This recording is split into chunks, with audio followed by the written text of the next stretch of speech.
L'une des questions que l'on me pose le plus souvent en consultation, c'est quand le pervers narcissique me fait du mal, est-il conscient du mal qu'il me fait? Est-ce qu'il le fait exprès ou bien comment ça se passe dans sa tête? De par cette question, je comprends votre besoin. Vous voulez savoir si ces mauvaises actions sont d'ordre prémédité ou bien s'il se contente simplement d'obéir à des pulsions. Et aussi, vous avez du mal à comprendre le pervers narcissique parce que des fois, il ou elle est capable de mettre en place un réel plan prémédité pour vous nuire.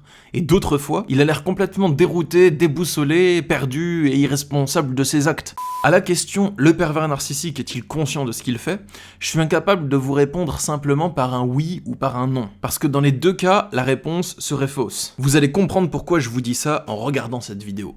Aujourd'hui, je vous explique donc comment fonctionne la conscience du pervers narcissique.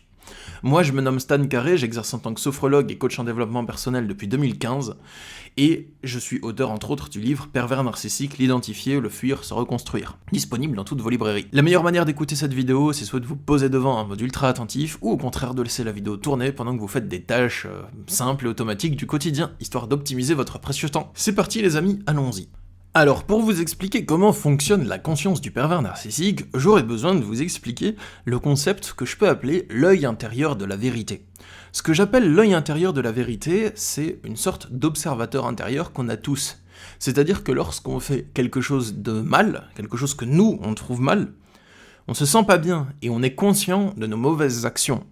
On voit les choses, on se voit clairement, et on a du mal à se mentir à soi-même. C'est difficile de nous mentir à nous-mêmes et de croire vraiment nos mensonges. Surtout une fois qu'on a vu la vérité, c'est difficile de s'illusionner à croire nos mensonges. Notre œil intérieur de la vérité, c'est la connaissance qu'on a de nous-mêmes et le regard qu'on porte sur nous-mêmes. C'est-à-dire que vous êtes capable d'observer vos pensées. Vous êtes capable d'être conscient quand vous pensez à un truc, vous voyez? Ça veut dire que vous n'êtes pas juste votre corps plus vos pensées.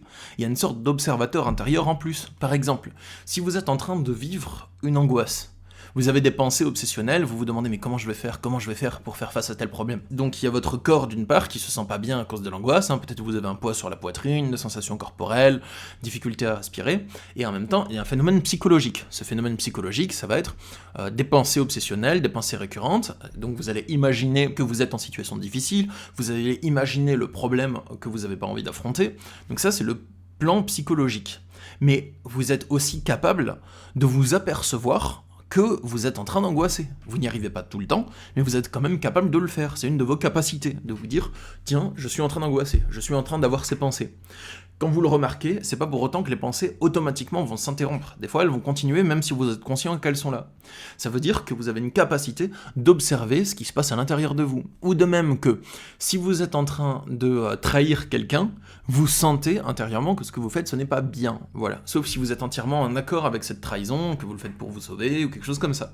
Mais si c'est pas le cas, que vous êtes en train d'abuser de la confiance de quelqu'un, et pas dans le but de vous sauver, mais pour en tirer un avantage personnel, vous ressentez que ce que vous faites, c'est mal, par exemple. C'est un sentiment, vous avez une connaissance de ce que vous faites, vous avez la connaissance de vos actes, et vous n'arrivez pas à oublier ou à vous faire croire que vous n'avez rien fait de mal si vous sentez que vous avez quand même fait quelque chose de mal.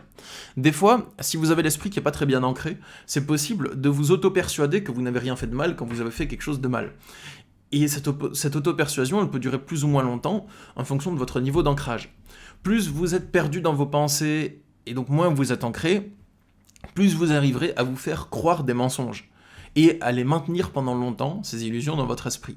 Et plus vous êtes solidement ancré en vous-même, dans la réalité objective, moins vous arriverez à vous faire croire longtemps ces mensonges intérieurs. Donc au fur et à mesure de votre parcours, le champ d'observation de votre œil intérieur s'élargit, et donc il va révéler vos mensonges et illusions intérieures auxquelles vous croyiez précédemment, et c'est pourquoi, régulièrement dans votre vie, vous n'arrivez plus à tolérer ce que, avant, vous arriviez à tolérer. C'est parce que votre œil intérieur s'ouvre, on va dire, et que vous arrivez de plus en plus à voir vos illusions et les mensonges dans lesquels vous vous plongiez. Ça, et aussi l'épuisement de vos capacités adaptatives qui puisent dans vos réserves d'énergie, et au bout d'un moment, il n'y en a plus. Jusqu'avant, vous arriviez à tenir, maintenant, vos réserves d'énergie sont vides, vous n'arrivez plus à tenir, et donc vous n'arrivez plus à supporter des choses que vous supportiez avant. Maintenant, je vais vous expliquer, partant de ce principe, Comment fonctionne la conscience du pervers narcissique ? Avant ça, je vous invite à vous abonner à ma chaîne si vous aimez bien mon contenu, en cliquant sur le bouton s'abonner et sur la petite cloche pour être notifié de mes vidéos. Et aussi, si vous souhaitez avoir mon accompagnement personnalisé pour faire face à une relation d'emprise ou pour vous reconstruire si vous en êtes sorti, il y a le lien directement sous la vidéo pour réserver un rendez-vous avec moi dans quelques jours. J'ai dit que votre observateur intérieur, son champ d'observation, donc votre connaissance de soi, tend à augmenter tout au long de votre parcours. C'est-à-dire que votre réalité psychologique devient de plus en plus objective et de plus en plus alignée sur la réalité physique. Ce qui se passe dans votre esprit, c'est de plus en plus juste et de plus en plus vrai, plus vous évoluez intérieurement. Le pervers narcissique, en fait, c'est l'inverse. Son champ d'observation intérieur tend à se refermer au fur et à mesure de son avancée sur son chemin intérieur. C'est pathologique, parce que plus il avance et il évolue dans sa pathologie, moins sa réalité intérieure est objective et cohérente. Donc plus il devient fou, en fait, réellement. Quand je dis ça, c'est pas une insulte. C'est plus ce qui se passe dans sa tête et en incohérence totale avec le fonctionnement des choses. Par exemple, il est capable de s'auto-persuader que vous êtes responsable de ses réactions. Et ça, c'est courant, c'est un des exemples les plus courants. Donc il va vous dire, si je t'ai maltraité, ou si je t'ai traité de cette manière, c'est de ta faute, parce que tu as dit ça ou tu as fait ça. Donc, c'est normal que je te traite comme ça. En fait, c'est faux. C'est lui qui est responsable des actions qu'il va commettre. Il est témoin de comment vous vous comportez, et ensuite il décide de mal réagir. Mais il occulte le fait qu'il est capable de décider comment il va réagir. Pourtant, c'est là. C'est là, mais il se dit, et il se fait croire, et il vous fait croire aussi, si ça marche, que ça n'existe pas, et que c'est automatique, ces réactions elles sont automatiques, il n'a pas de contrôle dessus. C'est ce qu'il fait croire, mais c'est faux. Bon, cet exemple, c'est un peu une prophétie autoréalisatrice, parce qu'à force de se faire croire qu'il n'a pas de contrôle sur ses émotions, et que c'est vous qui en avez le contrôle, au bout d'un moment, il perd ce contrôle, et il n'essaye plus de les contrôler, et cette capacité de contrôle de ses émotions s'atrophie, jusqu'à presque ne plus exister. Donc voilà, il l'a prédit, c'est arrivé, mais bon, il gagne rien au final. Et c'est pathologique, parce qu'à la fin, il aura construit sa personnalité comme verrouillant totalement son accès à la réalité objective. Et il reste bloqué dans son délire, au sens clinique du terme délire. On pourrait dire que aussi il est éloigné de son âme, parce qu'il se connecte plus à qui il est réellement au fond de lui. Il évolue juste dans le renforcement de sa structure mentale pathologique. Et c'est comme ça qu'il avance le pervers narcissique. Il n'évolue pas sur son chemin spirituel, intérieur, son chemin de développement perso, son chemin de connaissance de soi, ou peu importe comment on appelle ça, chacun son mot, mais il avance en renforçant sa pathologie, et en rafistolant sa pathologie, en trouvant des mécanismes pour permettre de rester dedans, et de pas avoir à se confronter à la réalité. Donc il reste bloqué dans son délire et dans sa folie. Donc, le but du pervers narcissique, c'est certes de vous tromper, et de vous faire croire qu'il est une bonne personne, tout en continuant à vous faire du mal, mais son but c'est aussi de se duper lui-même, de duper son observateur intérieur, pour se donner une bonne image de lui-même. Vous voyez ? Il veut continuer à faire du mal, tout en pensant qu'il est une bonne personne. Donc pour ça, il s'invente qu'il est une victime. Et que s'il fait du mal aux autres, c'est de leur faute, qu'il fait ça juste pour établir la justice ou se venger. Quand ça l'arrange, pour son intérêt personnel, il va donc être capable de préméditer des mauvaises actions contre vous. Par exemple, il peut parler à d'autres personnes en répandant des fausses rumeurs et en disant des mensonges sur vous pour que d'autres personnes croient que vous êtes méchant. Et ça, quand le pervers narcissique il le fait, il est conscient, parce que c'est une préméditation. Il va raconter un mensonge sur vous à une personne, puis il va raconter le même mensonge sur vous à une autre personne dans un laps de temps différent. Donc ça veut dire qu'il est capable de se souvenir précisément des mensonges qu'il a racontés à l'un, et ensuite de projeter de les raconter à une autre personne. Il y a une démarche de mémorisation de ce qu'il a raconté, c'est pas juste pulsionnel et instinctif, et ensuite, cette mémorisation, il va s'en servir pour raconter exactement le même mensonge à quelqu'un d'autre, dans le but de vous saboter dans le futur auprès de ces personnes-là. Ça, c'est un acte qui est prémédité. Si c'est prémédité, ça veut dire qu'il met de la conscience dessus. Et que c'est pas juste pulsionnel, genre « Ah, il va pas bien, il casse un objet ». Non, c'est pas juste ça. Là, il y a un acte de malveillance, de sabotage, de préméditation. Donc, pour effectuer de telles actions, il est obligé d'avoir une conscience de ces actes et de ce qu'ils vont engendrer dans l'avenir. C'est-à-dire qu'il fait attention à ce que ces actes aient des conséquences précises dans l'avenir. Et il les ficelle pour renforcer ces conséquences. Ça, c'est un acte prémédité. Donc une personne qui est capable de vous nuire de la sorte, un pervers narcissique qui peut vous faire ça, c'est quelqu'un qui est obligatoirement conscient de ses actes pendant qu'il les fait, ou pendant les phases de préméditation. Dites-vous qu'il y a des actions malveillantes, des actions pour vous nuire. Ce n'est plus juste quelque chose d'ordre pulsionnel, genre un accès de rage ou un accès de violence. D'une part, il est capable de faire ça, mais d'une autre part, quand ça l'arrange pour vous récupérer, ou pour se donner une bonne image de lui-même, il va donc s'auto-induire dans une sorte d'état de transe dans lequel il croit qu'il n'est ni conscient ni responsable. C'est-à-dire qu'au moment où vous voulez accuser le pervers narcissique du mal qu'il vous a fait, ou le quitter, et ben à ce moment il peut retomber dans un état où il se comporte comme un petit garçon tétanisé, ou comme une petite fille tétanisée, qui n'est plus capable de se rendre compte de la conscience de ce qu'il fait. Et il peut réellement vous faire pitié, pleurer devant vous, et vous donner l'impression qu'il n'est aucunement conscient de ce qu'il fait.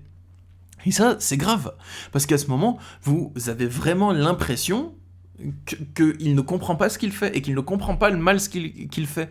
Comme un petit garçon, comme un bébé qui tuerait un insecte et qui n'est pas conscient que tuer, ça ôte vraiment la vie. Quand ça l'arrange, il est donc capable de préméditer des mauvaises actions pour vous mettre dans la sauce, et quand ça l'arrange, il est capable de s'auto-induire dans un état où il croit à son propre mensonge et il s'en persuade rapidement. Et s'il arrive à croire à ses propres mensonges et à s'en persuader rapidement, c'est qu'il a l'habitude de le faire. Donc ça veut dire que son cerveau connaît le chemin pour s'auto-induire dans ces états de transe. Alors oui, c'est pathologique, c'est pas normal, il n'y a pas tout le monde qui est capable de faire ce genre de choses. Enfin, je sais pas si c'est une capacité, parce que c'est un peu pourri comme capacité, mais il n'y a pas tout le monde qui est capable de faire ça. C'est pathologique, vraiment, au sens clinique du terme. Enfin, ça va pas, c'est un trouble mental, un trouble de la personnalité. Le pervers narcissique, pour répondre à la question est-ce qu'il est conscient du mal qu'il vous fait, donc, je peux pas répondre par oui ou par non, parce que ça dépend des moments de la journée. À certains moments de la journée, il est capable d'être conscient du mal qu'il vous fait. À certains moments, il est capable de préméditer du mal, donc oui, il en est conscient. À d'autres moments, il va s'auto-induire dans un état où il a oublié qu'il a fait certaines actions. Il va croire, dur comme fer, qu'il vous a pas claqué la veille, pourtant il vous a claqué la veille. Et à d'autres moments, il va croire qu'il vous a fait du mal, mais que c'est de votre faute, et qu'il est perdu, et qu'il a fait ça pour se défendre, et il va s'auto-induire dans un état de transe comme un petit garçon qui pleure. Donc, selon les moments de la journée, et l'heure à laquelle vous vous posez cette question, vous aurez l'impression que oui, il est conscient, oui, il est partiellement conscient, mais il croit que c'est de votre faute, ou non, il n'est pas conscient de ce qu'il a fait, et il a occulté certains actes et les conséquences que vous en avez subies. Quand ça l'arrange pour se duper et vous duper, il est donc capable de bondir d'un état de conscience à un autre. En guise de phrase de conclusion de cette vidéo, ça me rappelle un passage de la Bible. Je suis pas chrétien ou catholique, j'ai pas de religion à proprement parler, mais je ne rejette aucune religion. Mais il y a un moment où je m'intéressais à la spiritualité et où je lisais les livres spirituels que je pouvais trouver, dont la Bible. Et dans une traduction de la Bible, il y avait marqué que après avoir mangé le fruit de l'arbre de la connaissance du bien et du mal, Adam et Ève comprirent qu'ils étaient nus, et ils se cachèrent du regard de Dieu. Je pense que le pervers narcissique aussi, il se cache du regard de Dieu, ou du regard de son Dieu omniscient intérieur, si on peut appeler ça comme ça. Bon les amis, j'espère que cette vidéo a pu vous aider à comprendre en profondeur la conscience du pervers narcissique. Si vous aimez bien mes vidéos où on va en profondeur dans les choses, justement, abonnez-vous à cette chaîne, parce que là, je vous ai pas donné une approche superficielle des choses, je vous ai vraiment expliqué en profondeur ce qui se passe dans sa conscience, et ce qui se passe peut-être dans la vôtre aussi à un certain niveau. Et si vous souhaitez avoir mon accompagnement personnalisé pour y voir plus clair, pour vous en sortir, il y a le lien dans la description directement pour prendre rendez-vous avec moi. Moi je vous dis à bientôt pour de prochaines vidéos, rendez-vous dans quelques jours. Force à vous les amis, prenez soin de vous. Bye.